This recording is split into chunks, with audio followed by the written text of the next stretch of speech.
et bienvenue sur Copo & Co pour cette nouvelle vidéo et pas des moindres, parce que l'objectif aujourd'hui ça va être d'enfin ranger tout ce qui va dans ce meuble d'atelier, donc le meuble de scie radiale. D'ailleurs vous avez été des milliers à regarder les différentes étapes de fabrication et je vous en remercie, c'était super sympa de votre part.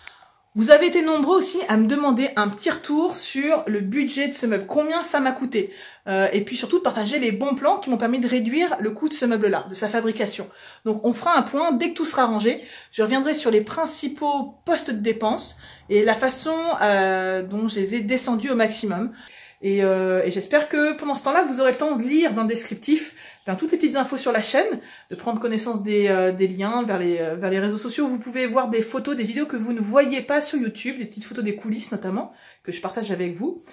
Et puis que vous prendrez aussi le temps de soutenir la chaîne. Il y a une wishlist si vous souhaitez acheter des produits pour l'atelier. Il y a surtout un lien Amazon et un lien Mano à mettre dans vos favoris qui me permet, à chaque fois que vous faites un achat et que ça ne vous coûte rien, eh bien de recevoir quelques centimes, ce qui me permet de m'équiper pour acheter par exemple des glissières ou des charnières pour mes portes. Donc je vous en remercie, je me lance dans le ménage, dans le rangement, et puis on se retrouve à la fin pour faire le point.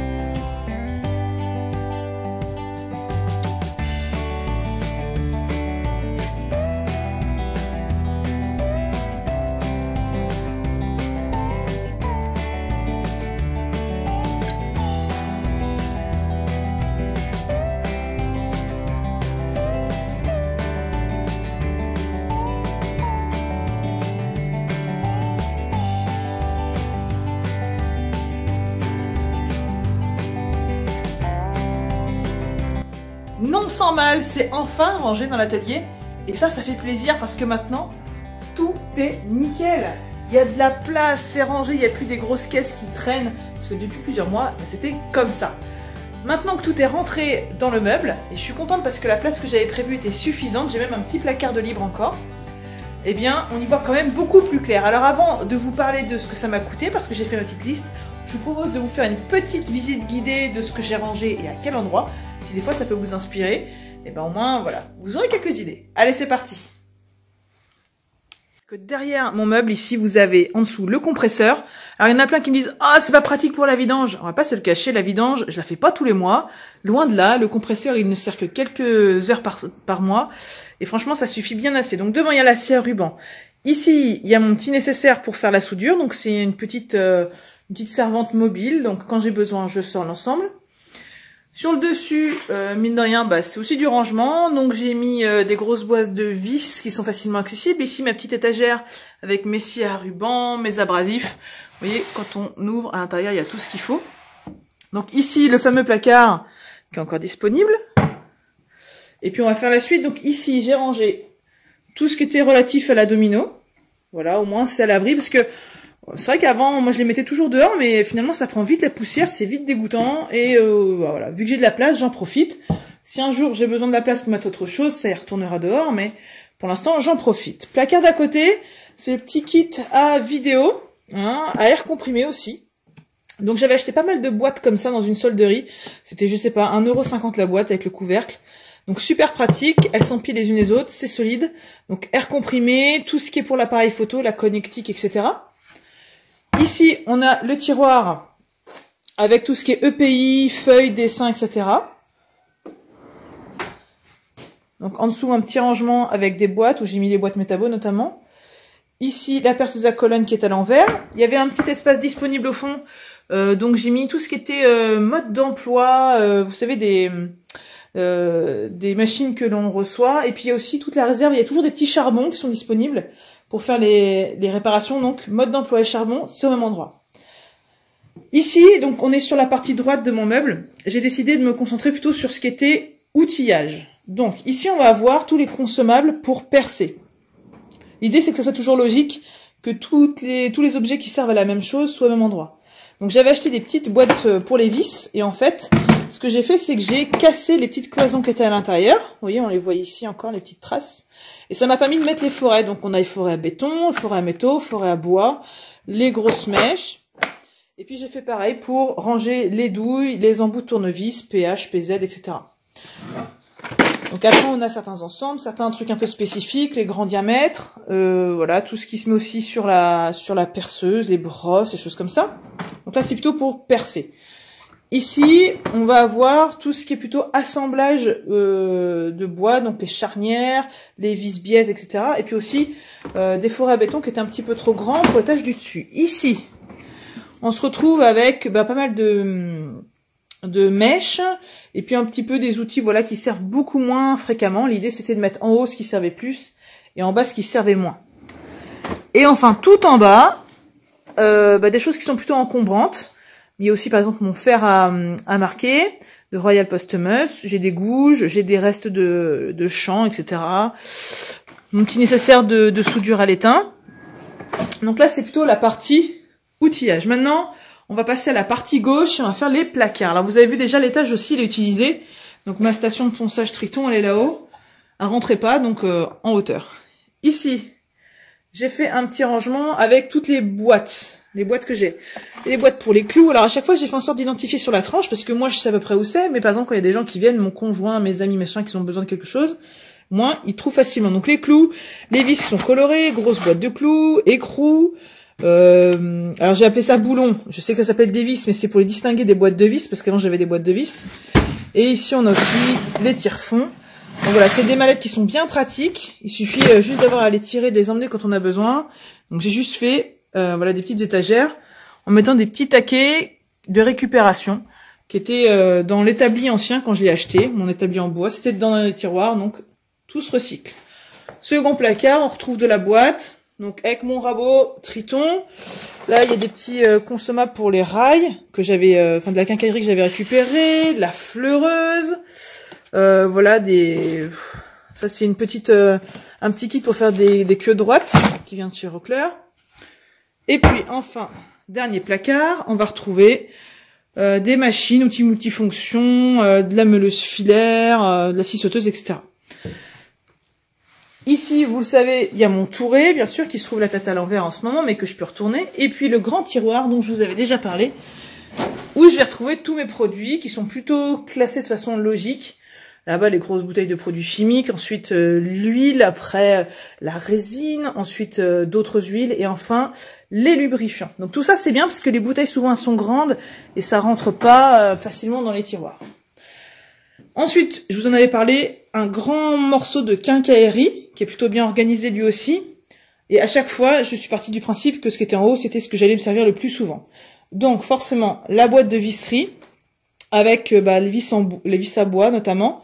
Ici, j'ai une mini L-box où j'ai mis, vous savez, ces petits inserts filetés.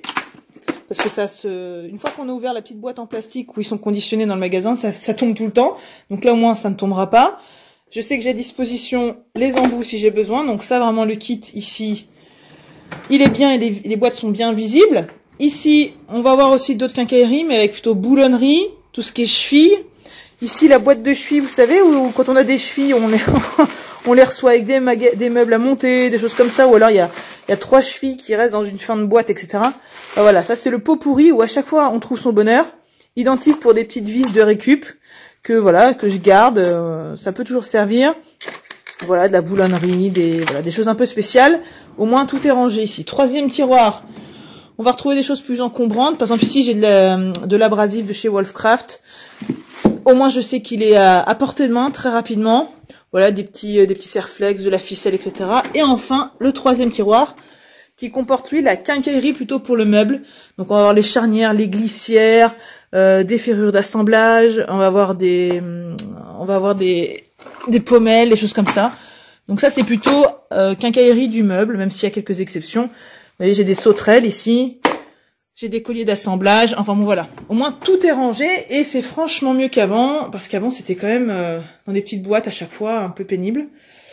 Je vous redis pas, hein, mais en dessous j'ai toute l'aspiration qui est cachée. Et puis j'ai aussi un petit meuble à l'arrière ici, où j'ai tout ce qui est les petits consommables pour la ponceuse, pour la meuleuse, etc. Donc franchement, c'est plutôt fonctionnel et je suis très satisfaite de ce que ça donne.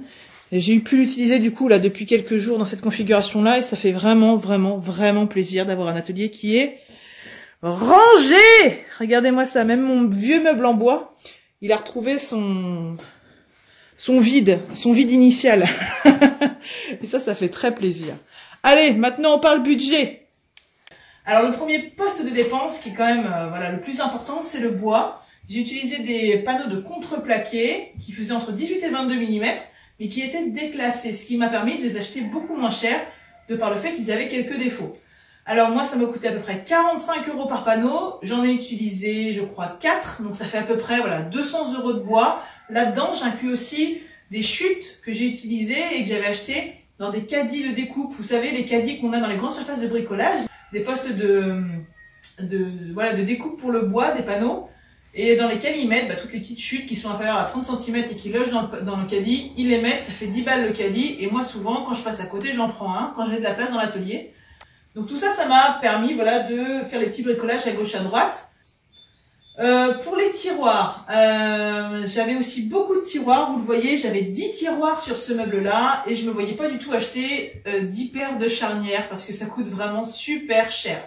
Alors là où j'ai eu un bon plan, c'était il y a peut-être un an et demi, je suis allée dans un Conforama lors de soldes et ils soldaient beaucoup de tiroirs de cuisine. Beaucoup et dans de nombreuses dimensions. Et en fait, pour vous donner une idée, j'avais partagé ça sur un post Facebook à l'époque, sur la page de Copo & Co. Le lien est dans la description sous la vidéo.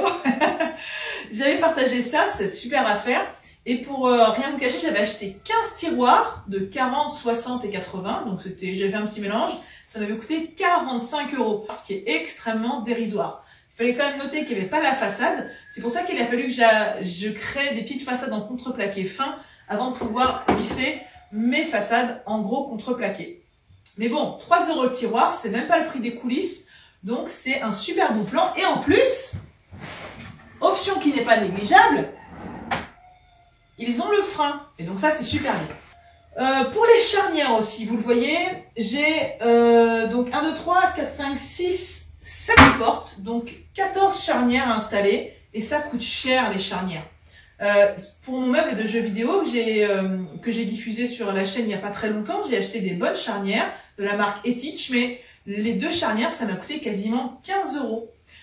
Et je me voyais pas mettre ce prix-là pour chaque porte de mon meuble d'atelier. Donc ce que j'ai fait, c'est que j'ai déjà acheté mes charnières par lot. J'ai pris un lot de 20 charnières en applique. Donc déjà, quand on achète par lot, le coût à l'unité, il y a quand même tendance à diminuer. Mais en plus, j'étais en veille déjà depuis pas mal de temps. Et il y a quelques mois sur Amazon, dans les offres reconditionnées, j'ai trouvé un lot de 20 charnières pour 7 €. Frais de port compris. Enfin, pour 20 charnières, ça m'a coûté le prix de une charnière Etich que j'avais acheté pour mon meuble de gaming. Donc c'était vraiment un super bon plan. Mais là encore, c'est parce que je m'y suis pris à l'avance, que j'étais en veille et que régulièrement, je regardais les produits qui m'intéressaient. Que j'ai fait une petite surveillance. Parce que si vous vous dites, le week-end prochain, je me fais un meuble d'atelier, il me faut ça, vous allez juste avoir comme possibilité de prendre ce que vous avez déjà ou de prendre ce qui est disponible en magasin. Donc voilà, surveillez les bons plans. Je vous mets le lien vers les offres reconditionnées d'Amazon. Il y a pas mal de choses, que ce soit dans le bricolage ou la maison. Et souvent, c'est des gens qui achètent, qui disent « Ah non, ça correspond pas à ce que je veux », qui renvoient vers Amazon et Amazon le vend à prix cassé alors que l'emballage est souvent intact et que les objets n'ont même pas été utilisés. Donc ça, deuxième bon plan, l'achat par lot et si possible, reconditionné ou d'occasion. On y gagne pas mal. Il me fallait des tire-fonds qui étaient un peu grands, je ne les avais pas. Je suis allée en magasin et je les ai achetés. Ça, quelques chevilles, etc.